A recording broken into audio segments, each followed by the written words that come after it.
But it must be breaking news. I've got to go to breaking news. Interrupt me for breaking news. I've got to go to breaking news. Yeah, and it's from our reporter, Vinny O'Connor at Liverpool. Vinny, what can you tell us? To Leipzig, and we've yet to get clarification from the player. And until that, as far as Newcastle are concerned, their bid is still live and on the table. They both want him. Rob Dorset, who gets him? At the moment, you have to say it looks like Manchester United. The sense I've been getting, and you heard from Peter Stevenson and Keith Downey there, the two men who know better than anybody, the tone that they're giving suspects that Manchester United are winning this race. And the impression I get from the people I've been speaking to is that Sesko has preferred to move to Old Trafford all the way along. And that from RB Leipzig's point of view, they've been waiting for Manchester United to reach the level of bid that Newcastle have made. They haven't quite done it yet. They're still some distance off it, 5-10 million euros, depending on the exact figures. But it's pretty clear that he would rather go to Old Trafford, and I think that leaves Newcastle in a very, very difficult position. Even though they can offer Champions League football, even though they finished so much higher, they finished 5th compared with Manchester United's 15th last season. We know that Manchester United have been in turmoil. Newcastle have been a very steady ship under Eddie Howe. They've been consistently improving, and yet that history of one of the world's biggest football clubs, I think, is probably going to tell in the end. Is that it? Is that about what's gone before then? Because it doesn't make sense that Newcastle can offer Champions League football while Manchester United were, flirting with relegation last season, and yet they have the edge apparently. Maybe an everlasting thanks to Sir Alex Ferguson, possibly, because they are still Manchester United at the end of the day. But speaking to, Brian Mbeumo, he didn't bother him about no European football. Does Champions League matter as much as people let on sometimes? A lot of the time it's a financial package, and it is playing for Manchester United. But look, it's not all over for Newcastle United at all, who, let's just say, since the takeover, have recruited ever so well.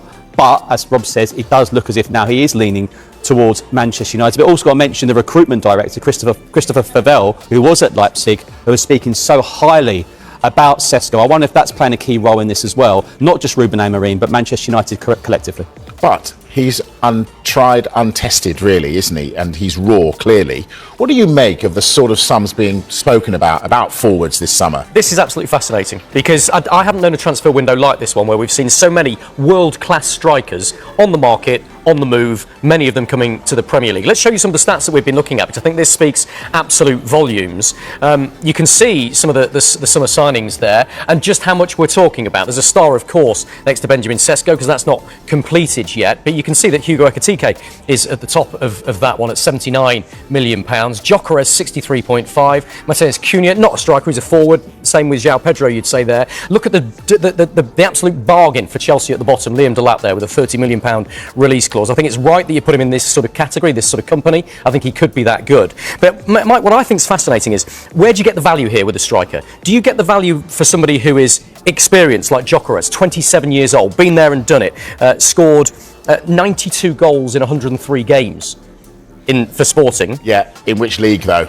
In the Portuguese Premier League. Yeah, but he's been there and done it. He's 27. He's a proven goal scorer. Arsenal, of course, were looking at Benjamin Sesko. They were monitoring for more than a year, and they decided no. They've gone for Gyökeres instead. They had the ace trump, the trump card here. They decided Gyökeres. They wanted somebody ready-made to go straight into their side, try and help them win Premier League titles, Champions League. They didn't have time to wait around for maybe 2 years for Benjamin Sesko at 22 to prove what he can do in the Premier League and become that sort of player.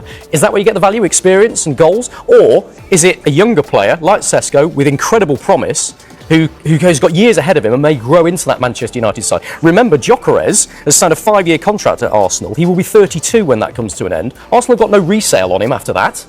He's worth virtually nothing. Look at Heung-min Son, who we're going to talk to about at Spurs shortly. £15 million, maybe £20 million that Spurs are getting for him. That's a snip for a player of his quality, but he's in the last stages of his career. So Arsenal can afford to write that off because they've got no resale. It doesn't matter. They need a player ready now. Manchester United, Newcastle perhaps don't have that luxury, which is why Sesko is more attractive to them. But I think how you look at that striker bingo is going to be fascinating. We know that every single football fan in this country is doing what we're doing now. They're looking at that list of strikers and going, right, who's got the best player? Who's got the best deal? Who's going to do the best in 2 years' time? It's a fascinating debate, and it's going to go on between Newcastle and Manchester United. Where's the value then in this list? Well, if we've got the opportunity to see his record at Leipzig over the last couple of seasons, look, could debate all day long what's the bigger and better league, Bundesliga or the Portuguese league. I love watching the Bundesliga, but then you've got a lot of German experts. I was listening to Kevin Hatchard earlier. He said the real winners could actually be Leipzig, because they're getting a lot of money for a very good player, but as Rob's mentioned, a 22-year-old. Right, I said I was going to put you two on the spot. Let's do it now. Right, if you were a Newcastle fan, Michael, start with you. Do you want a raw Benjamin Sesko or an Alexander Isak who's had his head turned? I love game shows. If you hadn't have put that, who's had his head turned?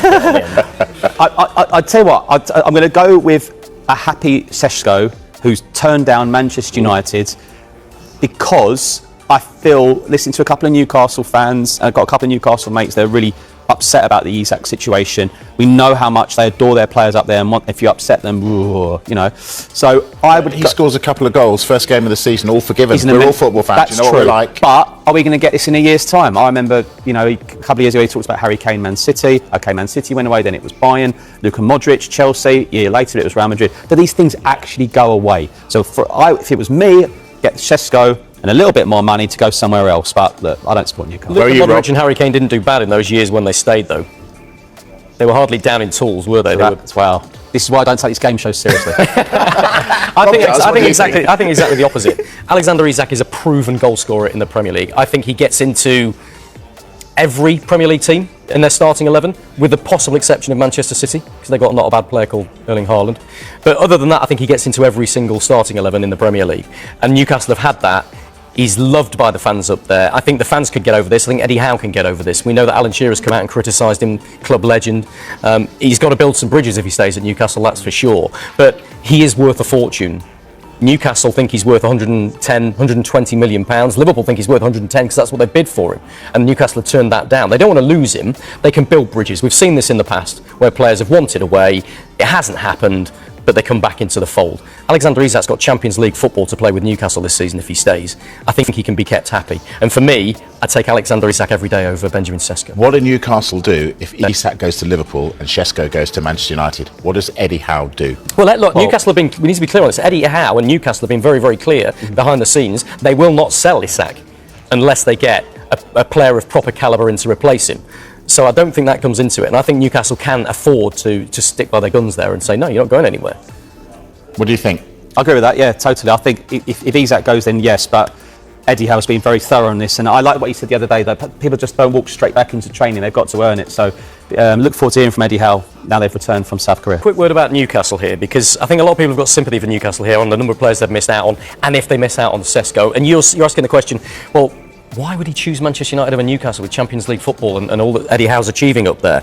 I think it's interesting. Newcastle could blow Manchester United out of the water if they wanted to here. Let's assume they're going to get £120 million for Alexander Isak if he moves to Liverpool. They've already turned down 110. Well, they could spend all of that money on Sesko if they want to, and Manchester United couldn't get close to it. And I'm sure RB Leipzig could say, listen, Benjamin, you're going to United or you're staying put with us. But they haven't done that. Why haven't they done that? Because they're not sure that he's worth that. There's no point in replacing Alexander Isak, tried and tested in the Premier League, a world-class striker has done it at this level, with a raw 22-year-old, if you're paying almost as much money for him. Newcastle know that Sesko has a certain value and they're not prepared to go beyond that. That to me says a club being well run. Let me just throw the one other interesting. We've been talking about strikers, haven't we, in this programme? Of course, it's dominating the transfer window right now. Either Manchester United or Newcastle is going to miss out on Benjamin Sesko. And yet they're going to still want a striker. For Newcastle, it's going to be very difficult to reintegrate Alexander Isak. Keith Downey, our man up there, said earlier on that he expects that to happen. He thinks that's the most likely outcome now. But what about either of those two which fails to get Sesko looking elsewhere and thinking Nicholas Jackson at Chelsea, who, with the players that they've brought in, for 80 to 100 million pounds, which is an extraordinary amount of money, and that's what I can't understand. Who's going to pay that? I don't think anybody will pay that. But if you've got a situation that Chelsea have got now with the quality of players they've got in that position, having signed Liam Delap, having brought in João Pedro as well, I think it's going to be a struggle for Nicholas Jackson to get in ahead of either of those. All right, João Pedro is not necessarily a striker, but he can play up top as well. So you think Chelsea would be looking to maybe offload and get some money back for him? I think 80 to 90 is too much when you can buy Sesko for 74, by the way, the calibre of players that we're talking about. But I just wonder whether either Manchester United or Newcastle, if they can't get him, maybe looking to Chelsea to say, look, can we do a deal? I don't get it. Newcastle have got Champions League football. They finished 5th in the table. They have one of the best, most nurturing, creative managers in this country, in Eddie Howe. He makes players better. If you go to Newcastle, I fail to believe any player would not get better going to Newcastle to play under Eddie Howe. And yet all of these players have turned down the opportunity to do so. I think it's difficult to criticise Newcastle from it. These are circumstances beyond their control. But no doubt, it's been a terrible window for Newcastle so far. How much is the Isak situation hurting them? Because if you're a player looking in and you're thinking, Well, why would I go there when this great player who scores goals and wins games wants out? Well, if That it was a hurts him. striker, if it's Liam Delap or Hugo Ekitike, you think I'm taking his place anyway, so that doesn't really apply. I don't know, what do you think, Bridge? I look at Newcastle and I think their midfield three is probably one of the best in the Premier League. Yeah. Joe Linton, who he converted to a midfielder. Sandro Tonali, who's come back from his ban and just shown his class. And Bruno Guimaraes, we talk about their recruitment. He's probably one of Newcastle's best ever signings. I'm not being funny, but he's brilliant. They're Every time I brilliant. watch him, he's brilliant. Yeah. You know, Sven Botman's had his injuries, but, you know, they've got Aaron Ramsdale now in goal. So, I totally agree on Eddie Howe, but I think this could be a really busy next few weeks transfer-wise. I'm looking at some clubs, and I know they're getting frustrated and they want to do some best.